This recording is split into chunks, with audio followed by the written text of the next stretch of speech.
"Velha gorda no meu casamento", foi o que a nora gritou, antes de eu soltar o vídeo dela no telão. O salão de festas, todo decorado em branco e dourado, ficou em silêncio. A banda parou de tocar no meio de uma música animada. Todos os convidados, um mar de rostos curiosos e chocados, viraram para nos encarar. Meu filho, Rafael, estava pálido ao lado dela, sem entender nada. Lorena, a noiva, com seu vestido caríssimo e sorriso falso, me fuzilava com os olhos. Ela achava que tinha ganhado. Mal sabia ela que a festa estava apenas começando. Eu, Rosa, a tal velha gorda, respirei fundo e dei um sorriso sereno. O controle remoto do projetor estava na mão do meu sobrinho Eduardo, que esperava apenas um sinal meu. "Velha gorda no meu casamento", ela gritou, e eu soltei o vídeo dela no telão. Quer saber como cheguei a esse ponto de humilhação e vingança? Inscreva-se e deixe seu like para acompanhar minha história. Para entender como chegamos a esse ponto, preciso voltar um ano no tempo. Quando Rafael me apresentou Lorena, eu quis gostar dela. De verdade, ela era bonita, falava manso e parecia fazer meu filho feliz. Mas havia algo nos olhos dela, um brilho de interesse que não era por amor. Depois que meu marido, Antônio, faleceu, ele deixou tudo para mim e para nosso único filho. Éramos uma família de vida confortável, sem luxos exagerados, mas com segurança. E Lorena farejou isso de longe. Aos poucos, ela começou a me afastar de Rafael. Ligava para ele nos horários em que sabia que eu estava por perto, criando pequenas intrigas. Se eu cozinhava o prato preferido dele, ela dizia que estava com alergia. Se eu comprava um presente, ela dizia que era de mau gosto. A gota d'água foi quando algumas joias que foram da minha mãe sumiram da minha casa, coisas de valor sentimental que eu guardava com carinho. Quando comentei com Rafael, Lorena sugeriu com a maior doçura que talvez eu estivesse ficando esquecida por causa da idade. Disse que seria bom eu consultar um médico, talvez até pensar em um lugar mais assistido para morar. Naquele dia, a ficha caiu. Ela não queria apenas o dinheiro do meu filho, ela queria se livrar de mim. Foi então que, com o coração pesado, decidi instalar câmeras de segurança na minha própria sala de estar. Eu disse a Rafael que era por causa dos assaltos no bairro. Ele concordou, preocupado com minha segurança. Uma semana depois, peguei o que precisava. Lorena tinha levado uma amiga, Brenda, para tomar um café em minha casa, enquanto eu estava no mercado. As duas sentaram no meu sofá, rindo e falando alto, achando que estavam sozinhas. A câmera gravou tudo. "É só ter um pouco de paciência", Lorena dizia, enquanto mostrava o anel de noivado. "Assim que eu casar com o bobão do Rafael, a gente convence ele a internar essa velha. Ela já está caducando. Vai ser fácil. Aí a casa, o dinheiro, tudo vai ser nosso." Brenda ria, perguntando sobre os planos para a lua de mel. A frieza na voz de Lorena me gelou a alma. Ela não era só interesseira, era cruel. Guardei aquele vídeo como uma arma secreta, esperando o momento certo. O planejamento do casamento foi um inferno. Lorena me excluiu de tudo. Escolheu o vestido, o buffet, as flores, sem me consultar. Fazia questão de dizer na frente de todos que minhas opiniões eram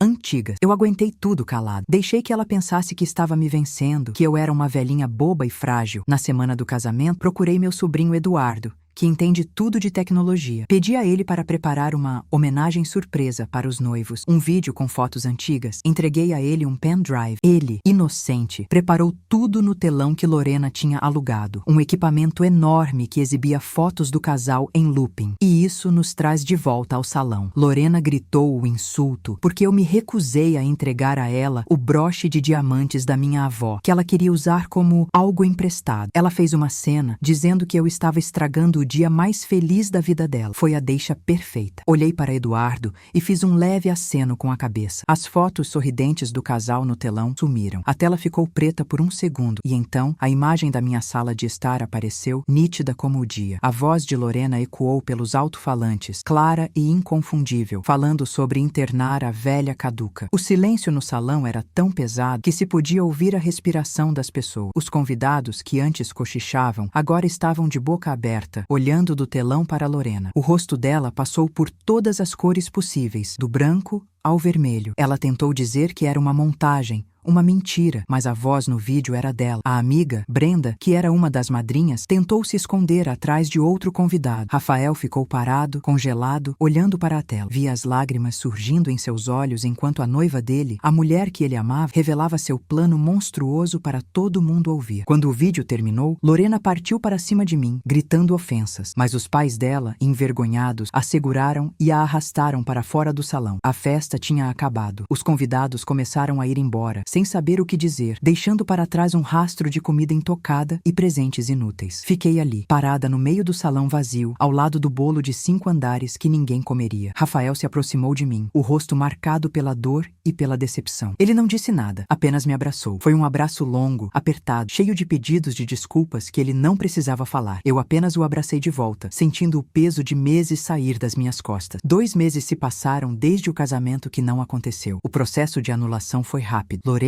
e sua família sumiram da cidade, provavelmente por vergonha. Rafael passou por um período difícil, mas ele é forte. Ele entendeu que foi enganado e, mais importante, entendeu por que eu fiz o que fiz. Nossa relação, que Lorena tentou tanto destruir, se tornou mais forte do que nunca. Ele me visita todos os dias depois do trabalho e voltamos a almoçar juntos aos domingos, como fazíamos antes. Às vezes, ele me pergunta se eu me arrependo de ter exposto tudo daquela maneira. Eu sempre dou a mesma resposta. Eu não me orgulho da vingança, mas me orgulho de ter protegido meu filho. A verdade, às vezes, precisa de um telão para ser vista. E a minha paz, finalmente, não precisava mais se esconder. A paz que se instalou depois daquele dia era estranha. Era um silêncio que, a princípio, pareceu alívio, mas que, com o tempo, revelou-se um espaço vazio, cheio de coisas não ditas. Rafael e eu nos reaproximamos, é verdade. Nossos almoços de domingo voltaram a ser sagrados. Ele me contava do trabalho, dos amigos, e eu falava das minhas plantas, de algum livro que estava lendo. Mas havia um fantasma sentado à mesa conosco, o fantasma de Lorena. Eu via nos olhos do meu filho uma tristeza funda, uma vergonha que não era dele, mas que ele carregava como uma mala pesada. Ele estava fazendo terapia, tentando entender como pôde ser tão cego. Eu nunca o culpei. O amor, às vezes, é uma venda nos olhos, e Lorena era uma atriz talentosa. Passaram-se mais uns 2 meses, e a vida parecia estar entrando nos eixos. Rafael já sorria com mais frequência, e o assunto casamento foi se tornando uma memória distante, como um pesadelo que a gente vai esquecendo aos poucos. Um dia, eu estava arrumando meu armário, organizando as caixas de recordações, quando me deparei com o porta-joias de veludo azul, onde eu guardava as peças da minha mãe. Abri mais por saudade do que por qualquer outra coisa, e o vazio ali dentro me deu um soco no estômago. O colar de pérolas, os brincos de esmeralda e, principalmente, o anel de noivado dela. Tudo tinha sumido. Na confusão toda, eu havia me esquecido completamente delas. Naquele instante, a raiva que eu pensei ter superado voltou com força total. Aquilo não era sobre dinheiro. Era a minha história, a história da minha mãe, que Lorena tinha roubado. Naquela noite, durante o jantar, toquei no assunto com Rafael. Filho, você se lembra das joias da vovó? Ele parou de comer, a expressão cansada. Mãe, por favor, vamos deixar isso para trás. Já nos livramos dela. Não vale a pena remexer nesse lixo. Eu entendi o lado dele. Ele queria paz, queria virar a página, mas eu não conseguia. Rafael, não é por ela. É por mim, é pela memória da sua avó. Ela não pode sair impune, não depois de roubar o que era mais precioso para nós. Vi a luta interna em seu rosto, o desejo de esquecer contra o dever de fazer o certo. Finalmente, ele suspirou e assentiu. Tudo bem, mãe, o que você quer fazer? Naquele momento, ele não era mais o menino enganado, era o meu parceiro, o homem que meu falecido marido, Antônio, e eu criamos. Nosso plano começou a tomar forma. Sabíamos que ir à polícia sem provas concretas seria inútil. A única pessoa que poderia confirmar o roubo, além de Lorena, era sua cúmplice,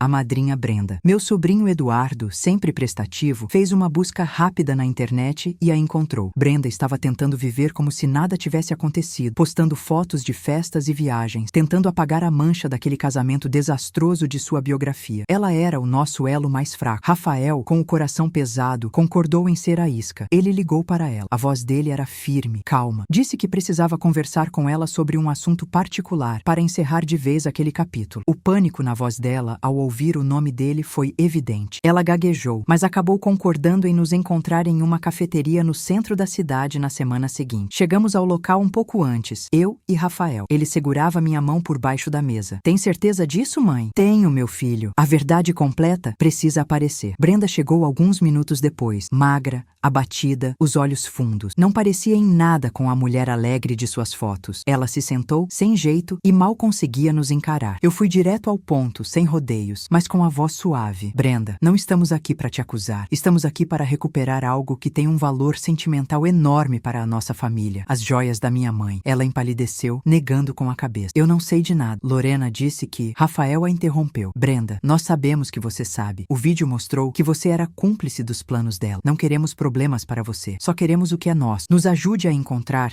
e você nunca mais vai ouvir falar de nós. A pressão foi demais para ela. As lágrimas começaram a escorrer pelo seu rosto. Entre soluços, ela confessou tudo. Disse que Lorena estava desesperada por dinheiro depois que o escândalo a deixou sem perspectiva. Ela tinha vendido algumas peças menores em uma loja de penhores e guardado as mais valiosas, esperando a poeira baixar para vendê-las em outra cidade. Brenda, com medo de ser implicada criminalmente, nos deu o nome e o endereço da loja. Ela tirou o celular da bolsa e nos mostrou as conversas em que Lorena falava sobre a venda, uma prova irrefutável. Ela estava nos entregando a amiga em uma bandeja para salvar a própria pele. Eu não senti pena, apenas um cansaço profundo por tanta maldade e fraqueza. Com as informações e as provas, procuramos um bom advogado, um senhor chamado Francisco, que nos orientou. Ele entrou em contato com a loja de penhores e, com uma ordem judicial baseada no depoimento de Brenda, conseguimos reaver as peças que haviam sido vendidas. A parte mais difícil foi recuperar as joias que ainda estavam com Lorena. Francisco enviou uma notificação formal para os pais dela, explicando que tínhamos provas do roubo e que, se os itens não fossem devolvidos em 48 horas, uma queixa-crime seria registrada. Não deu outra. No dia seguinte, um pacote chegou por um portador. Dentro estavam o colar de pérolas e o anel da minha mãe. Sem um bilhete, sem um pedido de desculpas, apenas o silêncio da derrota. Naquela noite, com a caixinha de veludo azul novamente completa sobre a minha mesa de centro, Rafael me abraçou. Acabou, mãe. Agora acabou de verdade. Eu concordei, sentindo um peso de uma tonelada finalmente sair das minhas costas. A vingança no telão tinha sido necessária para proteger meu filho, mas a justiça silenciosa, a de recuperar a memória da minha família, foi a que me trouxe a verdadeira paz. Olhei para Rafael, que agora me olhava com admiração e um amor renovado. A ferida que Lorena abriu em nossa família era profunda, mas juntos nós a estávamos curando. E essa era a única vitória que importava. 6 meses se passaram desde que recuperamos as joias da minha mãe. A tranquilidade que se instalou em nossa casa era real, não mais aquele silêncio pesado de antes. Era uma paz construída sobre a verdade, por mais dura que ela tenha sido. Rafael e eu havíamos encontrado nosso ritmo de volta. Nossos almoços de domingo eram sagrados, cheios de conversas leves e risadas. Ele parecia mais leve, como se tivesse tirado uma mochila de pedras das costas. Eu, por minha vez, sentia que podia finalmente respirar sem sentir o gosto amargo da traição na boca. As joias estavam seguras, guardadas não apenas em seu estojo de veludo, mas na certeza de que a justiça, mesmo que demorasse, encontrava seu caminho. A ferida estava cicatrizando, deixando para trás apenas uma marca fina, um lembrete do que havíamos superado juntos. Um dia, no final de uma tarde de sábado,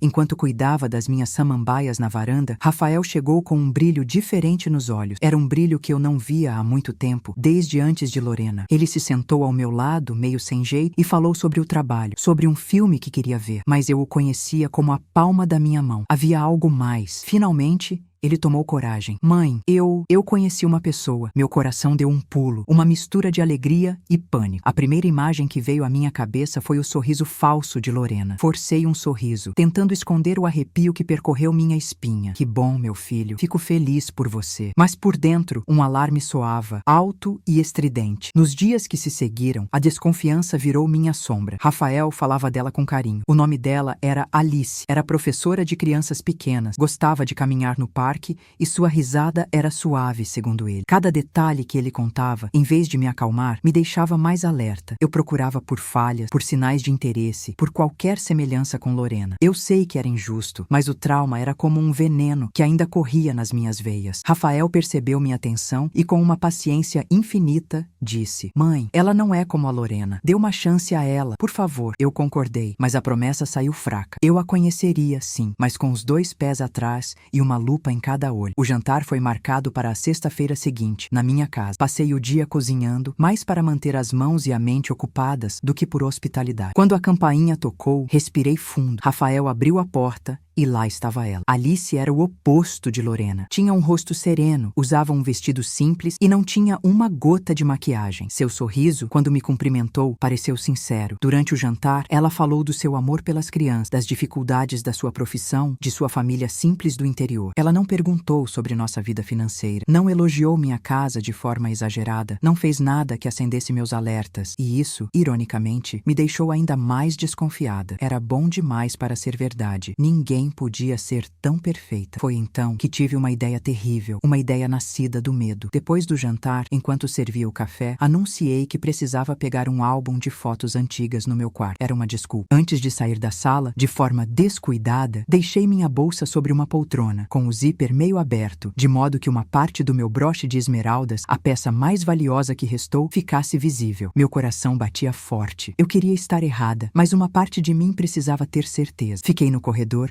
escondida, com o ouvido colado na parede, esperando. O silêncio na sala era torturante. Eu me sentia a pior pessoa do mundo, mas a lembrança do vídeo de Lorena me impulsionava. Passaram-se alguns minutos que pareceram horas. Quando não aguentei mais, voltei para a sala com o rosto preparado para o flagrante. O que eu vi, no entanto, desmontou toda a minha armadura. Alice não estava nem perto da bolsa. Ela e Rafael estavam sentados no sofá, olhando um para o outro e conversando baixo. Ao me ver, Alice se levantou e veio em minha direção com um sorriso gentil. Dona Rosa, a senhora deixou sua bolsa aberta na poltrona. Só queria avisar, para não correr o risco de cair nada. Ela disse isso com uma naturalidade tão pura que a vergonha me atingiu como um soco. Ela não só não havia tocado em nada, como se preocupou em me avisar. Eu tinha sido cruel e paranoica. Naquela noite, depois que Alice foi embora, Rafael se sentou na minha frente. O rosto dele não era de raiva, mas de uma tristeza profunda. Mãe, eu vi o que você fez. Eu vi você deixar a bolsa ali de propósito. Você não confia em mim, não é? As palavras dele doeram mais do que qualquer ofensa que Lorena pudesse ter me dito. As lágrimas que eu segurei a noite toda finalmente vieram. Não é isso, meu filho. Eu confio em você. Eu não confio é na minha sorte. Tenho tanto medo que te machuquem de novo que eu não consegui terminar. Ele me abraçou. Um abraço que dizia que ele entendia minha dor, mas que também pedia para eu deixá-la ir. Eu sei, mãe, mas você não pode viver com esse fantasma para sempre. Nem eu. A Alice é uma boa pessoa. 2 dias depois, eu liguei para Alice e a convidei para tomar um café. Só nós duas. Com o coração na mão, contei tudo. Não os detalhes sórdidos, mas o suficiente para que ela entendesse a origem da minha desconfiança. Pedi desculpas pela minha atitude, pela armadilha infantil que montei. Ela me ouviu com paciência e, ao final, segurou minha mão. Eu entendo, Dona Rosa. Não consigo nem imaginar o que a senhora passou. Só peço que me deixe mostrar, com o tempo, que eu não sou assim. A maturidade e a bondade dela me desarmaram completamente. Naquele dia, eu não ganhei uma nora, mas comecei a enxergar a possibilidade de ter uma amiga. Os meses que se seguiram foram de cura. Aos poucos, permiti que Alice entrasse em nossas vidas, e ela trouxe uma leveza que há muito não sentíamos. Rafael voltou a ser o homem alegre e sonhador que eu criei. Aos domingos, nossa mesa agora tinha 3 lugares. E quando eu via meu filho olhando para Alice com o mesmo amor com que Antônio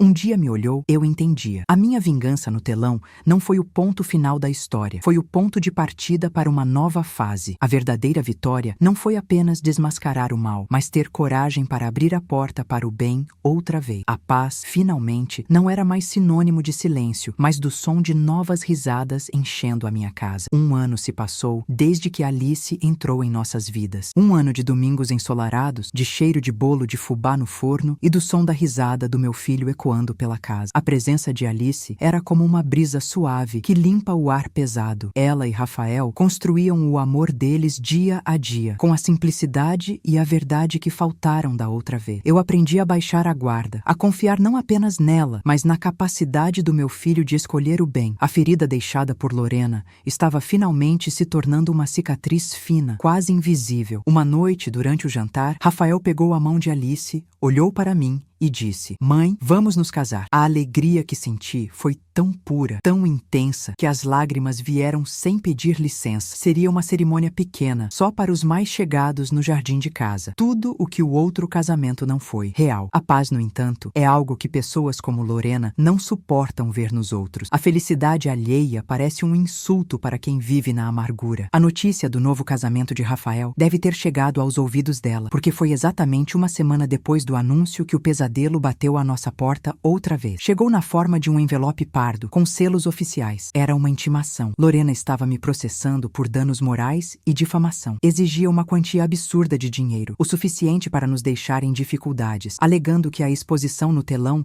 destruiu sua vida e sua reputação. Meu estômago gelou. Aquele fantasma que eu pensei ter exorcizado estava de volta, batendo na porta da frente com a força de um ariete. Rafael ficou transtornado. Vi o desespero voltar aos seus olhos. A culpa culpa por ter trazido aquela mulher para nossas vidas. É culpa minha, mãe. Eu devia ter percebido antes. Nada disso estaria acontecendo. Alice, sempre calma e centrada, o abraçou. Não é sua culpa, Rafa. A culpa é de quem age com maldade e nós vamos enfrentar isso juntos. As palavras dela foram um bálsamo, mas eu sabia que a batalha seria feia. Lorena não queria só dinheiro, ela queria vingança. Queria nos ver sofrer, nos arrastar para a lama com ela. Naquela mesma tarde, ligamos para o Dr. Francisco, nosso advogado. Ele nos ouviu com atenção e foi direto. O vídeo é uma prova forte a nosso favor, Rosa, mas em um processo, tudo pode acontecer. Ela vai se fazer de vítima, vai dizer que era uma brincadeira de mau gosto, que você agiu por ciúmes. Precisamos de algo mais. Precisamos provar que o caráter dela é duvidoso, que o plano de te internar não foi um caso isolado de maldade. Enquanto Francisco falava, uma ideia começou a se formar na minha mente. Havia uma peça solta em toda essa história. Brenda, a amiga e madrinha. Depois do escândalo, ela se afastou de Lorena, tentando limpar a própria imagem. Era o nosso elo mais fraco, mas desta vez eu sabia que nem eu, nem Rafael poderíamos nos aproximar dela. A pessoa certa para essa missão era Alice. Ela não tinha o peso do passado, não carregava a raiva que eu sentia, nem a dor que Rafael carregava. Alice era neutra, e sua doçura poderia desarmar qualquer defesa. Expliquei meu plano, e embora hesitante em se envolver, ela concordou. Pela nossa família, eu faço, ela disse, com uma firmeza que me encheu de orgulho. Alice conseguiu o contato de Brenda através de um conhecido em comum e a convidou para um café. Ela foi sincera. Disse que estava noiva de Rafael e que a família estava sendo atormentada novamente. Não a acusou, apenas pediu ajuda. Brenda, eu não te conheço, mas sei que você não é como a Lorena. Ela está usando você como testemunha nesse processo e isso vai te afundar junto com ela. Nós só queremos paz. Existe algo, qualquer coisa, que possa nos ajudar a mostrar quem a Lorena realmente é? Brenda, que a princípio estava na defensiva, começou a chorar. Contou que Lorena a pressionava para mentir no tribunal, para dizer que o vídeo era uma montagem. O medo de ser processada por falso testemunho era maior que sua lealdade à antiga amiga. Foi então que ela nos entregou a arma que precisávamos. Brenda revelou que Rafael não foi a primeira vítima. Lorena já havia ficado noiva de outro rapaz de família rica, um jovem chamado Leonardo, e o relacionamento terminou de forma muito parecida, com acusações e tentativas de tirar dinheiro da família dele. Ela tinha guardado algumas conversas antigas no celular, onde Lorena se gabava de como iria depenar o noivo anterior. Era a prova do padrão, a demonstração de que aquilo era o jeito dela de operar. Brenda nos encaminhou tudo, pedindo apenas que seu nome fosse protegido o máximo possível. Com aquelas provas em mãos, o jogo virou completamente. Dr. Francisco convocou uma reunião com o advogado de Lorena. Nós não fomos. Ele nos orientou a ficar longe. Na sala de reuniões, ele calmamente apresentou as novas provas, as conversas sobre o ex-noivo Leonardo, a confissão de Brenda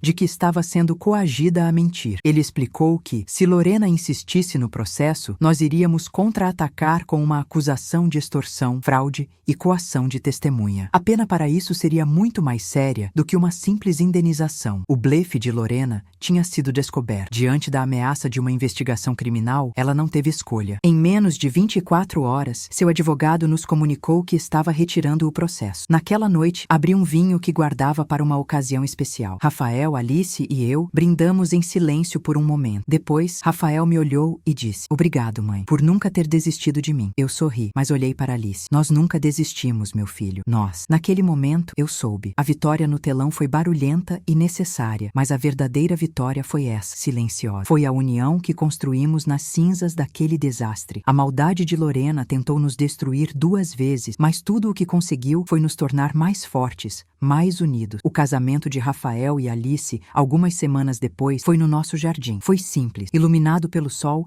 e cheio de amor verdadeiro. E enquanto eu via meu filho colocar o anel no dedo da mulher que o salvou, eu sentia a paz mais profunda da minha vida. A justiça final não foi ver Lorena ser punida, foi ver minha família ser feliz. E essa era uma vingança que valia a pena. 2 anos se passaram. 2 anos que soaram como uma vida inteira de paz. O casamento no jardim foi como uma semente que plantamos, e dela brotou uma felicidade calma e forte. A casa, antes marcada por silêncios tensos, agora vivia cheia de risadas. Alice e Rafael construíram um lar dentro do meu lar. Ela trouxe de volta o cheiro de bolo assando nas tardes de terça-feira e o costume de ouvir música popular brasileira no rádio da cozinha. Rafael, por sua vez, parecia ter tirado um peso dos ombros que nem ele sabia que carregava. O olhar dele para a esposa era de uma admiração e cumplicidade que me enchiam de uma alegria serena. Eu me sentia completa, não mais uma guardiã guardiã de memórias, mas uma participante ativa de um futuro feliz. O fantasma de Lorena parecia finalmente ter sido enterrado e esquecido, mas a maldade, quando não consegue destruir, se esconde e espera. Ela procura por rachaduras, por qualquer ponto fraco, para poder se infiltrar novamente, e a nossa rachadura apareceu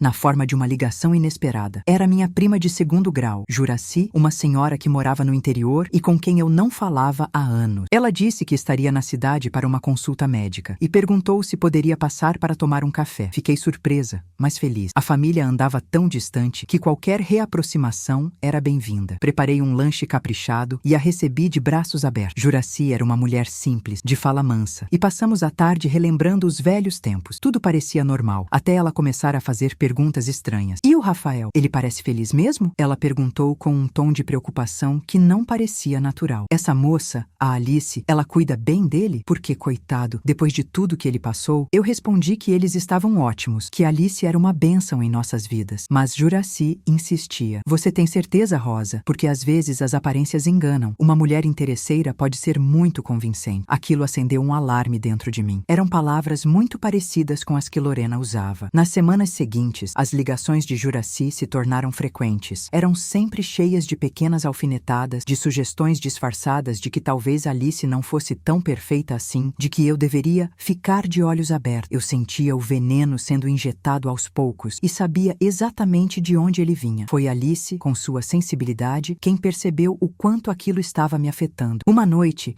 ela me encontrou na cozinha, pensativa, e perguntou o que estava acontecendo. Eu hesitei. Não queria preocupá-la, mas acabei contando sobre as ligações de Juracy. Alice ouviu tudo com calma e, ao final, disse algo que me surpreendeu pela sua sabedoria. Dona Rosa, a Lorena não tem mais poder sobre nós diretamente. Então, ela está tentando usar outras pessoas como marionetes. Não podemos deixar que ela nos coloque uns contra os outros de novo. A senhora precisa conversar com sua prima, com o coração aberto. Ela estava certa. Eu não podia deixar o medo me paralisar. No dia seguinte, liguei para Juracy e a convidei para vir em casa novamente. Mas desta vez, a conversa seria séria. Quando ela chegou, servi apenas um copo d'água. Olhei nos olhos dela e fui direto. Juracy, eu te amo como família, mas preciso saber por que você está fazendo isso. De onde vêm todas essas dúvidas sobre a Alice? Minha prima ficou pálida. Ela tentou negar, mas suas mãos tremiam. Com a voz embargada, ela finalmente confessou. Lorena a havia procurado. Tinha encontrado seu telefone, ligado e se apresentado como uma vítima injustiçada. Contou uma história absurda, na qual eu era uma sogra ciumenta e possessiva que armou um escândalo para separá-la do grande amor da sua vida. Juracy, solitária e talvez um pouco ingênua, acreditou. Lorena a estava usando para plantar a semente da discórdia, na esperança de que ela germinasse e destruísse nossa paz por dentro. Naquela noite, Rafael, Alice e eu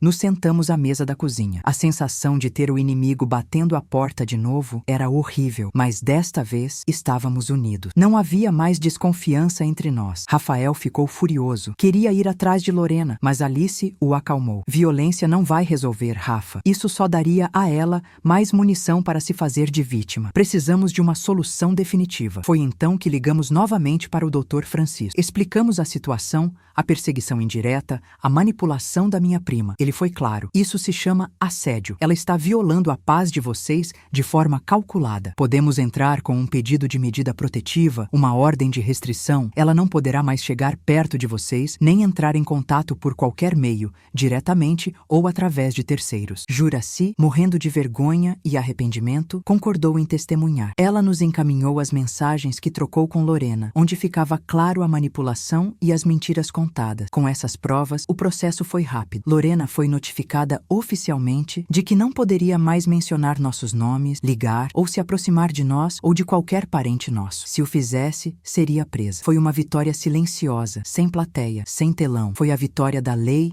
e da paz sobre a perturbação. Não houve comemoração com vinho, apenas um longo suspiro coletivo de alívio. O último fantasma havia sido finalmente exorcizado. 6 meses depois, numa tarde ensolarada de domingo, estávamos todos no jardim, o cheiro de grama molhada e de churrasco no ar. Rafael e eu conversávamos enquanto Alice regava as roseiras que ela mesma plantou. Ela se virou para nós, com a mão na barriga, que já começava a despontar, e um sorriso que iluminava tudo ao redor. Acho que vamos precisar de mais um lugar na na mesa dos domingos, ela disse. As lágrimas que vieram aos meus olhos dessa vez não eram de dor nem de alívio, mas da mais pura e simples felicidade. A vingança final contra Lorena não foi a sua derrota, mas a nossa vitória. A vitória de construir uma família tão forte e cheia de amor que nenhuma maldade de fora poderia mais abalar. E enquanto eu abraçava meu filho e minha nora, eu sabia que o futuro finalmente era nosso. Um ano se passou. Um ano em que a paz deixou de ser uma esperança e virou rotina. Nosso neto, que recebeu o nome de Matel, chegou como um sol depois de uma longa tempestade. A casa, que já tinha voltado a ter risadas, agora tinha também o choro manhoso de bebê e o cheiro de talco no ar. Rafael se revelou um pai babão, daqueles que trocam fralda cantando música de ninar desafinado. E Alice era a imagem da felicidade. Ela e Matel eram o centro do nosso universo. Eu, que achei que meu papel principal na vida já tinha sido vivido, descobri a alegria de ser avó. Era uma felicidade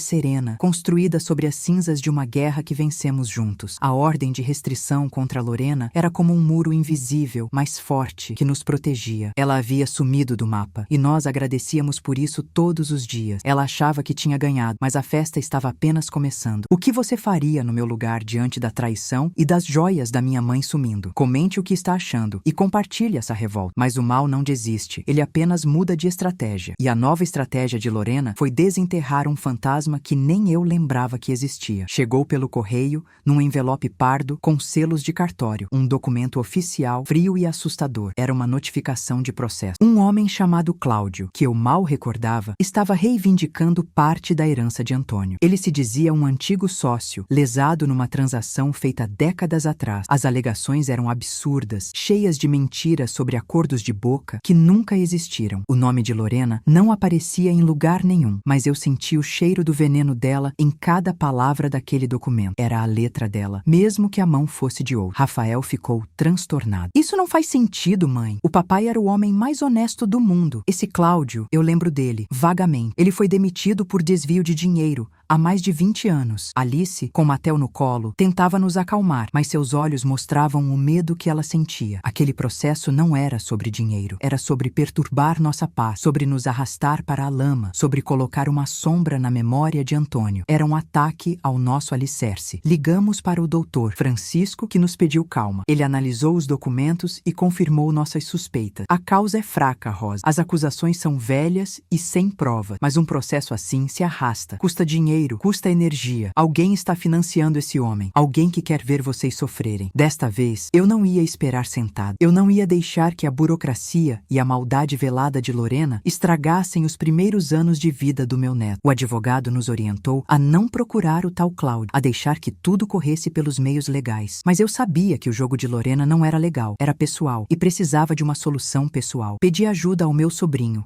Eduardo. Ele era discreto e bom com tecnologia. Pedi que ele investigasse a vida desse Cláudio. Em 2 dias, ele voltou com um relatório que confirmou tudo. Cláudio estava afundado em dívidas, morava de aluguel num lugar simples e tinha perdido tudo no jogo. Ele era o alvo perfeito para a manipulação de Lorena. Um homem desesperado e com uma mágoa antiga. Enquanto o Dr. Francisco preparava nossa defesa, eu tracei meu próprio plano. Descobri o endereço de Cláudio e, numa tarde de terça-feira, fui até lá sozinha. Não avisei a Rafael nem a Alice. Eles não aprovariam. Era uma casinha simples, com a pintura descascada. Quando ele abriu a porta, vi um senhor de ombros caídos e olhar cansado. Ele não era um monstro, era um homem derrotado. Pedi para entrar e, para minha surpresa, ele deixou. Sentei no sofá velho da sala e fui direto ao ponto. Senhor Cláudio, eu sou a Rosa, viúva do Antônio. Eu não vim aqui brigar. Eu só quero entender por que o senhor está fazendo isso com a minha família, depois de tantos anos. Ele tentou manter a pose de ofendido, repetindo as mentiras que estavam no processo, mas eu não o interrompi. Deixei que ele falasse, que colocasse toda a amargura para fora. Quando ele terminou, eu olhei nos olhos dele e disse, com a voz mais calma que consegui: meu marido te demitiu porque o senhor roubou a empresa dele. Ele tinha as provas, mas nunca te denunciou à polícia por pena da sua família. Ele te deu uma segunda chance e o senhor a jogou fora. Agora, uma mulher má está usando sua dor para se vingar de mim e do meu filho. Ela não se importa com o senhor. Quando isso acabar, ela vai te descartar como lixo. O senhor realmente quer que seu legado seja o de um homem que Que tentou destruir uma família a mando de uma criminosa? As palavras o atingiram como pedras. Seus olhos se encheram de lágrimas. Ele não confessou, mas o castelo de cartas que Lorena construiu na mente dele começou a desmoronar. Eu sabia que aquilo não era suficiente. Precisávamos de uma prova concreta. Foi então que Cláudio, talvez tocado pela minha visita, cometeu um erro. Ele ligou para Lorena, desesperado, contando da minha visita. E essa ligação foi o que precisávamos. Dr. Francisco, prevendo algo assim, havia conseguido uma autorização judicial para monitorar as comunicações dele, por suspeita de fraude processual e coação. A gravação era clara. Lorena o instruía, o ameaçava, dizia para ele não fraquejar e, o mais importante, ela confirmava que estava pagando todas as custas do processo. Era a prova de que ela estava, sim, usando um terceiro para nos assediar, violando a medida protetiva de forma clara e inegável. O fim foi rápido e silencioso. Dr. Francisco apresentou a gravação ao juiz. Não houve audiência, apenas uma ordem de prisão expedida para Lorena por desacato à ordem judicial e coação. Cláudio, em troca de um depoimento completo, teve seu processo arquivado e respondeu em liberdade por tentativa de fraude. Naquela noite, não abrimos vinho. Apenas nos sentamos na varanda, olhando o jardim. Rafael segurava minha mão. Alice ninava Matel, que dormia sereno. Não havia euforia na nossa vitória, apenas um profundo e definitivo alívio. A justiça, finalmente, não tinha sido um espetáculo. Tinha sido o silêncio. O silêncio da nossa casa em paz, o som da respiração do meu neto, a certeza de que o fantasma de Lorena estava, enfim, trancado onde deveria estar. A verdadeira vingança não foi vê-la cair. Foi garantir que ela nunca mais pudesse se levantar para nos assombrar. E olhando minha família, eu soube que tínhamos conseguido. O futuro era, finalmente, só nosso. 2 anos se passaram. 2 anos de um silêncio tão bom que às vezes eu parava o que estava fazendo só para escutá-lo. A paz tinha virado o som da nossa casa. Matel já não era mais um bebê de colo. Era um furacãozinho de 2 anos que corria pelo jardim,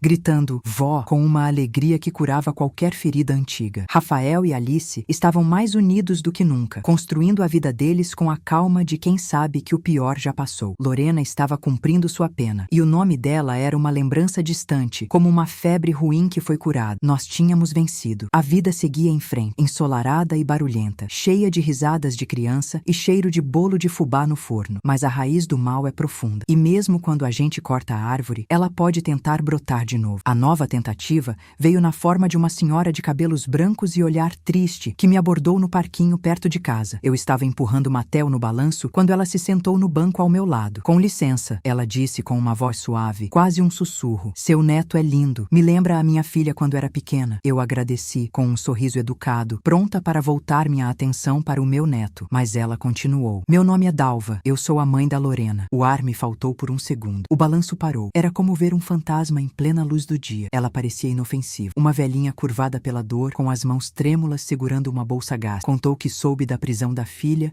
e que seu coração estava partido. Disse que não defendia os erros de Lorena, mas que uma mãe nunca desiste de um filho. Falou com lágrimas nos olhos, dizendo que só queria entender, que talvez pudesse pedir perdão em nome da filha. E então ela jogou a isca. "Eu sei que não tenho direito, mas meu sonho era um dia poder dar um abraço no meu neto." Ela olhou para Matel, que ria no balanço, alheio a tudo. Meu estômago gelou. Aquele teatro era bom demais, perfeito demais. Eu já tinha visto aquela doçura venenosa antes. Naquela noite, contei tudo para Rafael e Alice. A reação foi exatamente como eu temia. Rafael ficou tenso, com os punhos fechados, dizendo que era mais um golpe. Mas Alice, com seu coração enorme, sentiu pena. "Amor, ela é uma senhora. Talvez esteja sofrendo de verdade. É a mãe dela, afinal." A semente da dúvida estava plantada, não entre nós, mas na nossa paz. Uma parte de mim queria acreditar que era apenas uma mãe em sofrimento, mas a outra, a parte que aprendeu a duras penas, gritava que era uma armadilha. Eu não podia arriscar. Na manhã seguinte, fiz a ligação que já estava se tornando um hábito. "Eduardo, preciso de você de novo." A mãe da Lorena apareceu. Meu sobrinho foi rápido e silencioso como sempre. 3 dias depois, ele me entregou um envelope. Dalva não era a pobre coitada que aparentava ser. Tinha um histórico de pequenos golpes, estelionato, coisas que nunca deram eram em nada sério, mas que mostravam seu caráter. Mais importante, registros da prisão mostravam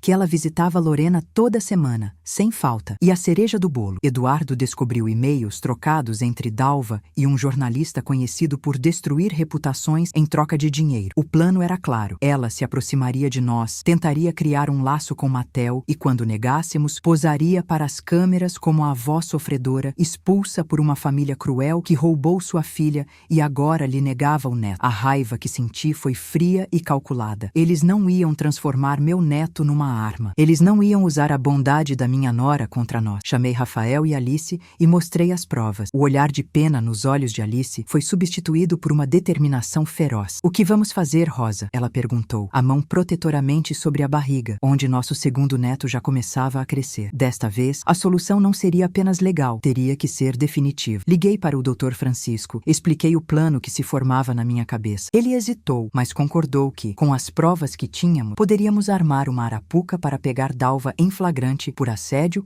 e conspiração. Marquei um novo encontro com ela, numa cafeteria. Eu disse que tinha pensado muito e que gostaria de conversar sobre a possibilidade de ela conhecer Matel no futuro. Era a isca perfeita. Eduardo estava sentado 2 mesas atrás com um gravador minúsculo no celular. Doutor, Francisco me orientou sobre as perguntas certas a fazer, aquelas que a fariam confessar sem perceber. Quando Dalva chegou, seu rosto se iluminou com um sorriso de vitória. Ela achou que tinha me dobrado. Servi o café e comecei o jogo. Dona Dalva, para que a senhora possa ver o Matel, eu preciso ter certeza de que não haverá mais problemas, mais confusão, mais jornais. Ela caiu como uma pata. Claro, querida Rosa, tudo o que eu quero é paz, ela disse, a voz cheia de uma falsa sinceridade. Mas você há de convir que a história da minha filha foi muito mal contada. Se as pessoas soubessem a verdade, que você a provocou, que a enlouqueceu de ciúmes, talvez a justiça fosse mais branda. Um jornalista amigo meu está muito interessado em contar o lado certo da história. Continuei, fingindo estar preocupada. Mas isso não seria ruim para o Matel, ter o nome da família nos jornais? E então, ela deu o bote final. Às vezes, um pequeno escândalo é necessário para se fazer justiça. Se você não colaborar, as pessoas vão te ver como a bruxa má que mantém uma avó longe do seu único neto. Pense na sua reputação. Pense na reputação dos seus netos. A confissão era clara. A ameaça estava gravada. Quando me levantei da mesa, apenas disse, acho que já temos o suficiente. O sorriso de Dalva desapareceu. Ela viu Eduardo se aproximando e seu rosto ficou pálido. Não houve escândalo. Apenas entregamos a gravação e as outras provas para a polícia, que já estava de sobreaviso pelo Dr. Francisco. Dalva foi indiciada por tentativa de extorsão, assédio e conspiração. O jornalista, ao ser contatado pela polícia, sumiu do mapa. A última peça do quebra-cabeça doentio de Lorena tinha sido removida do tabuleiro. Naquela noite, celebramos o 3º aniversário de Matel. A casa estava cheia de balões e amigos. Enquanto cantávamos parabéns, eu olhei para o meu neto, com o rosto lambuzado de brigadeiro, para o meu filho, com os olhos brilhando de orgulho, e para a minha nora, linda e grávida, rindo com a boca cheia de bolo. A guerra tinha acabado, não com uma explosão, mas com um sopro final que apagou a última brasa. A verdadeira vitória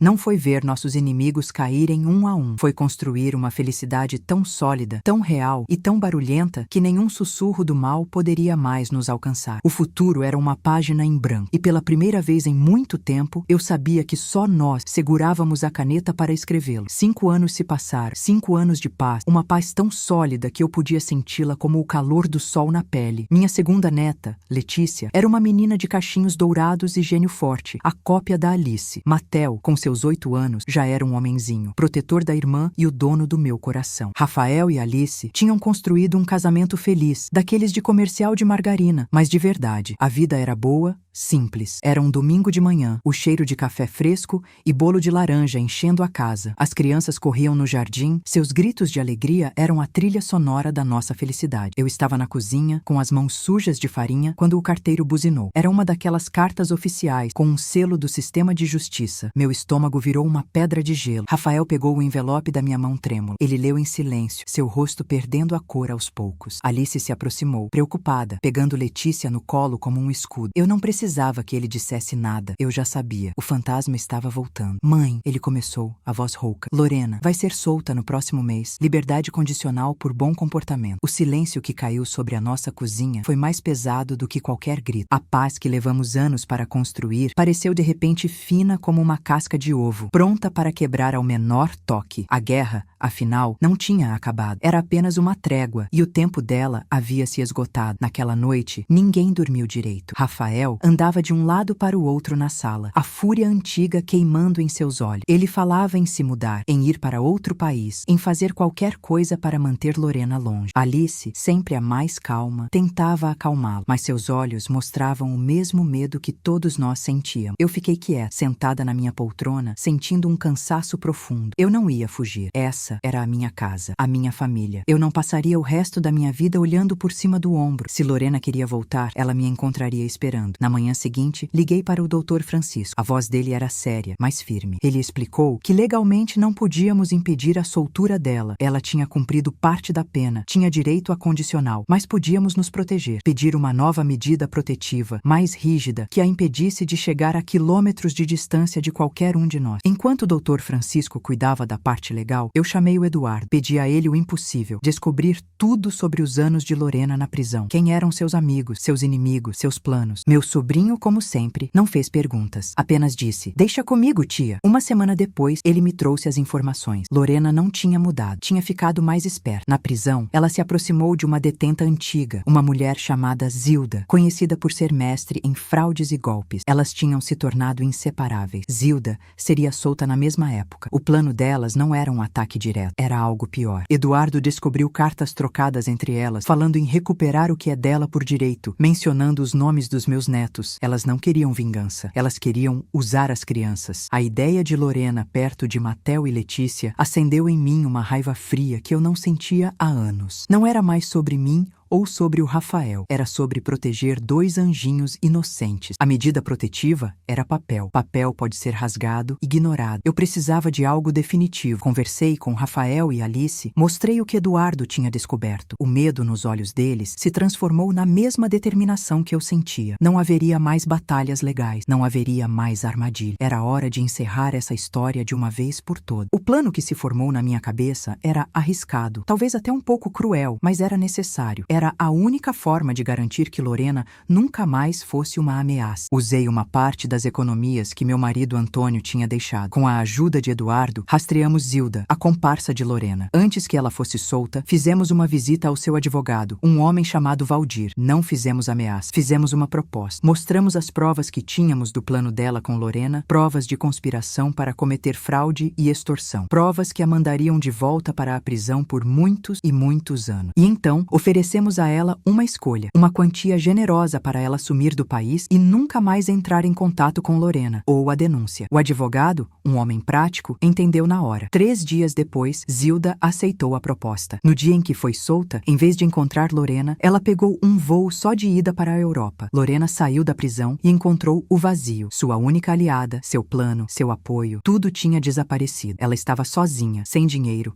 e sem ter para onde ir. Nós a observamos de longe, através dos olhos de Eduardo. Vimos seu desespero se transformar em pânico. Ela tentou ligar para Zilda, mas o número não existia mais. Ela procurou a mãe, Dalva, mas a encontrou morando de favor na casa de uma prima distante, sem um tostão. O castelo de cartas dela tinha desmoronado antes mesmo de ser construído. E então, eu preparei o golpe final. Marquei um encontro com ela, sozinha, num lugar público, uma padaria no centro da cidade. Rafael quase teve um ataque, mas eu o acalmei. Eu precisava olhar nos olhos dela uma última vez. Quando ela chegou, eu mal a reconheci. Estava magra, abatida, com os olhos fundos de quem perdeu toda a esperança. Não havia mais arrogância, apenas um cansaço infinito. Coloquei um envelope na mesa. Aqui tem uma passagem de ônibus para o interior, para bem longe daqui, eu disse, com a voz calma. E dinheiro suficiente para você alugar um quartinho e recomeçar. Para conseguir um emprego simples, uma vida simples, longe de nós. Ela me olhou, os olhos cheios de lágrimas de raiva e humilhação. Você acha que pode me comprar? Acabar comigo assim? Eu a encarei sem piscar. Eu não estou acabando com você, Lorena. Eu já acabei. Isso aqui não é uma punição. É a sua única chance. Se você aceitar, vai ter uma vida anônima, em paz. Se você recusar, se tentar chegar perto da minha família de novo, eu não vou te dar dinheiro. Eu vou garantir que você volte para um lugar onde nunca mais veja a luz do sol. A escolha é sua. Ela ficou em silêncio por um longo tempo, apenas olhando para o envelope. Finalmente, com as mãos tremendo, ela o pegou. Não disse uma palavra. Apenas se levantou e foi embora, se misturando à multidão. Eu a vi sumir na esquina. esquina e soube, com uma certeza que encheu meu peito, que era a última vez. A verdadeira vitória não era ver o inimigo destruído, era ter o poder de apagá-lo da sua vida para sempre. Naquela noite, pela primeira vez em anos, eu dormi sem pesadelos. O silêncio da minha casa não era mais a ausência de guerra, era o som definitivo da paz. Os meses que se seguiram foram de um silêncio abençoado. Era a paz que eu tanto sonhei, mas que quase não me lembrava mais como era. A vida voltou a ter a cor e o som das coisas simples. O riso de Letícia correndo pela casa, o cheiro do café que Rafael preparava de manhã, as longas conversas com Alice na varanda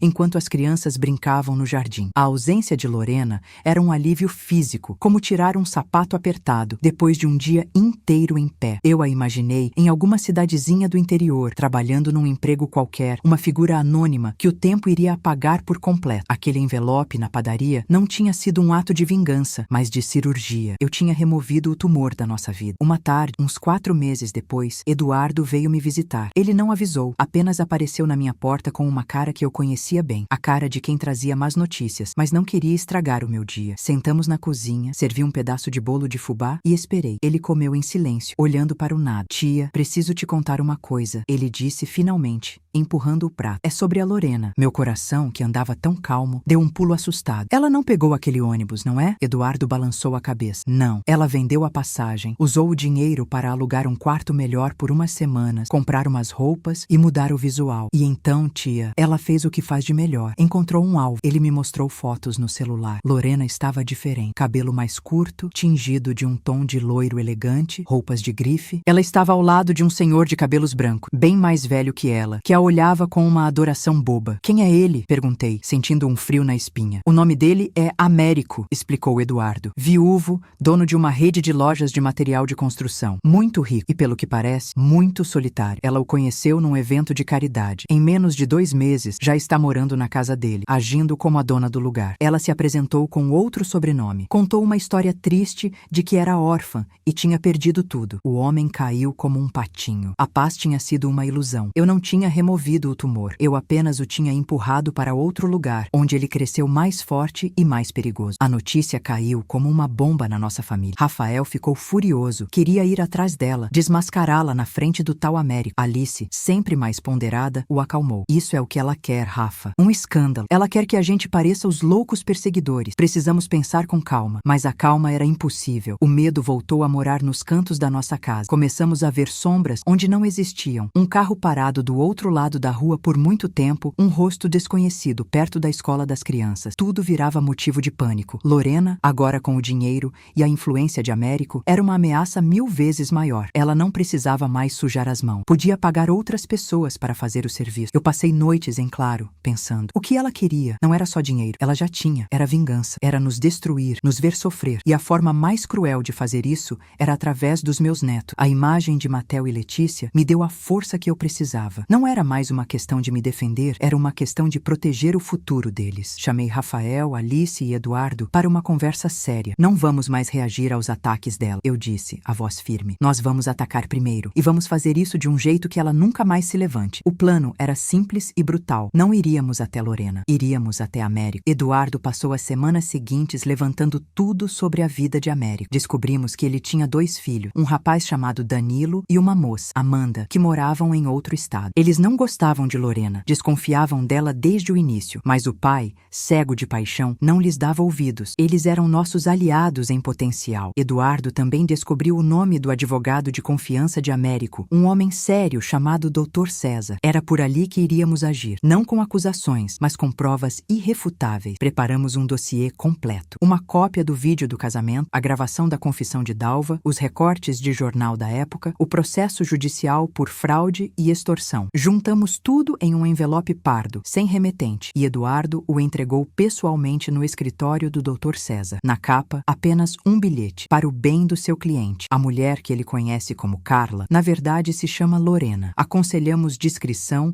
e uma pesquisa cuidadosa sobre o passado dela. Não pedimos nada, não ameaçamos nada. Apenas plantamos a semente da verdade e esperamos. A espera foi angustiante. Foram 3 dias de um silêncio pesado. No 4º dia, Eduardo recebeu um alerta de um dos seus contatos. Houve uma grande briga na mansão de Américo. Gritos foram ouvidos pelos vizinhos. No dia seguinte, um caminhão de mudanças parou em frente à casa. Lorena foi vista saindo, carregando apenas uma mala. Estava com o rosto inchado de chorar, o cabelo bagunçado. O segurança da casa a acompanhou até o portão e o fechou atrás dela, com um barulho definitivo. Ela não tinha para onde ir. Américo, ao descobrir a verdade, não só a expulsou, como usou sua influência para garantir que todas as portas se fechassem para ela. Ele congelou as contas conjuntas e cancelou os cartões de crédito. Lorena estava de volta à estaca zero, mas desta vez sem a minha ajuda. Nós a observamos de longe por mais uma semana. Vimos a arrogância se transformar em desespero e o desespero se transformar em nada. Ela tentou procurar Dalva, mas a mãe, depois do último escândalo, tinha se mudado para a casa de uma prima distante, Juraci, e se recusou a vê-la. Lorena estava completamente sozinha, queimada por todos os lados. A última vez que Eduardo a viu, ela estava entrando num ônibus na rodoviária, um daqueles que fazem pinga-pinga pelo interior do país, sem destino certo. Ela era apenas uma sombra, uma memória ruim se desfazendo na poeira da estrada. Naquela noite, eu fiz um jantar especial para a minha família. Enquanto olhava para os rostos felizes ao redor da mesa, eu entendi a lição final. A paz não é a ausência de guerra. A paz é a certeza de que você tem a força para proteger quem você ama. Não importa o tamanho do monstro que apareça na sua porta. A guerra tinha acabado, de verdade. Não porque tínhamos ganhado uma batalha, mas porque tínhamos finalmente arrancado a erva daninha pela raiz, garantindo que ela nunca mais brotasse em nosso jardim. E o silêncio que encheu a casa não era vazio. Era o som da felicidade, forte, sólido e, finalmente, permanente. Passaram-se 2 anos. 2 anos inteiros de uma paz que, de tão constante, às vezes eu até esquecia como tinha sido a guerra. A vida encontrou seu ritmo tranquilo, como um rio que finalmente chega à planície. Rafael e Alice estavam mais unidos do que nunca, construindo uma felicidade sólida, tijolo por tijolo. Meus netos, Matel e Letícia, cresciam espertos e barulhentos, enchendo a casa com o tipo de bagunça que toda avó sonha em arrumar. Eduardo se formou na faculdade e montou uma pequena empresa de tecnologia, um orgulho para todos nós. A memória de Lorena foi se desfazendo, virando uma história contada em voz baixa, um pesadelo do qual tínhamos finalmente acordado. Nós não falávamos mais dela, não havia necessidade. O silêncio era a prova da nossa vitória. Numa tarde chuvosa de outono, a campainha tocou. Eu estava na cozinha com Alice, ensinando Letícia a fazer biscoitos de polvilho, e o som me assustou. Não esperávamos ninguém. Rafael estava no trabalho, Matel na escola. Alice foi atender, secando as mãos no avental.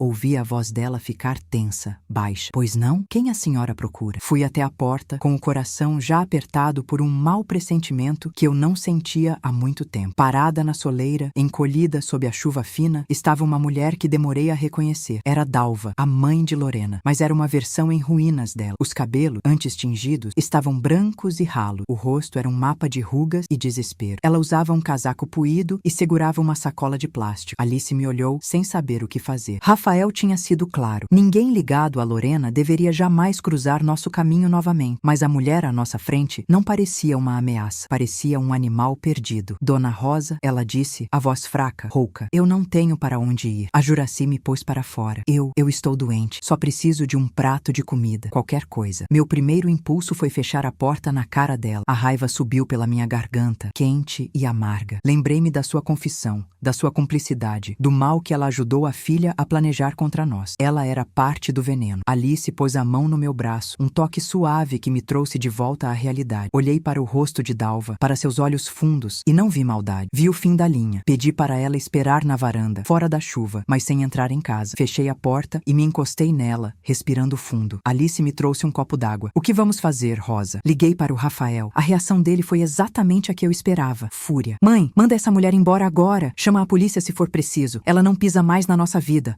Nunca mais. Eu entendia a raiva dele. Era a minha raiva também. Mas algo me dizia que aquilo era diferente. Aquilo não era um ataque. Era um eco. O último som de uma guerra que já tinha acabado. Rafael, se acalme. Ela não é a Lorena. Ela é só uma velha doente e sozinha, eu disse, tentando me convencer tanto quanto a ele. Deixe-me resolver isso. Confie em mim. Desliguei o telefone antes que ele pudesse protestar mais. Fiquei um longo tempo em silêncio na sala, olhando a chuva bater na janela. Lembrei do dia em que dei o envelope para Lorena na padaria. Eu tinha o poder de apagá-lo e eu o usei. Agora, O fantasma dela voltava na forma da mãe, não para me assombrar, mas para me testar. Que tipo de pessoa eu tinha me tornado depois de tudo isso? A Vitória teria me endurecido a ponto de deixar uma pessoa naquelas condições morrer na rua? A paz que eu sentia era real ou era só a ausência de inimigos? A verdadeira paz, eu comecei a entender, não era sobre vencer os outros, era sobre não ser derrotada por dentro, pelos sentimentos ruins que a batalha deixou para trás. Preparei um prato de comida quente e um copo de suco. Levei para Dalva na varanda. Ela comeu com uma fome desesperada, sem levantar os olhos do prato. Enquanto ela comia, eu fiz algumas ligações. Falei com uma antiga amiga minha, a Brenda, que trabalhava como voluntária numa paróquia que administrava um pequeno abrigo para idosos. Expliquei a situação, sem dar muitos detalhes, apenas que era um caso de emergência. Brenda me disse que havia uma vaga, um quarto simples, mas limpo e seguro. Era longe, do outro lado da cidade. Perfeito. Quando Dalva terminou de comer, eu me sentei na cadeira ao lado dela. Eu não posso te abrigar aqui, Dalva. Você entende o porquê. Comecei com a voz firme, mas sem ódio. Minha família vem em primeiro lugar, sempre. Ela apenas balançou a cabeça, os olhos cheios de uma vergonha cansada. Eu sei, eu só não sabia mais a quem pedir. Entreguei a ela um pequeno envelope com algum dinheiro e um papel com o endereço do abrigo. Lá você vai ter um teto, comida e cuidados. É um lugar decente. O dinheiro é para o táxi e para suas primeiras necessidades. É tudo que posso fazer. Ela me olhou e pela primeira vez vi uma lágrima escorrer por seu rosto enrugado. Por quê? Ela sussurrou. Depois de tudo, eu a encarei e dei a resposta que tinha encontrado dentro de mim. Porque a guerra acabou, Dalva. E na minha casa, quem venceu foi a paz, não o ódio. Agora vá e não olhe para trás. Comece de novo, se ainda for possível. Ela se levantou, pegou o envelope e a sacola. Não disse mais nada. Apenas me deu um último olhar, um misto de surpresa e gratidão, e desceu as escadas, sumindo na chuva. Eu a observei ir embora e soube que, assim como a filha, ela também não voltaria mais. Quando Rafael chegou em casa, ele estava pronto para brigar, mas encontrou a casa em silêncio. Eu contei o que fiz. Ele ouviu tudo, o rosto fechado. No final, ele me abraçou forte. A senhora é a mulher mais forte que eu conheço, mãe. Naquele momento, eu soube que a vitória era completa. Não tínhamos apenas sobrevivido à maldade de Lorena. Nós tínhamos nos tornado melhores, mais fortes e, acima de tudo, mais humanos. A erva daninha tinha sido arrancada e, no lugar dela, em nosso jardim, florescia não a vingança, mas a compaixão. Essa era a paz definitiva. Minha jornada da humilhação, a vingança contra Lorena e meu próprio filho acabou. O que você achou desse desfecho chocante? Inscreva-se para mais histórias intensas como essa.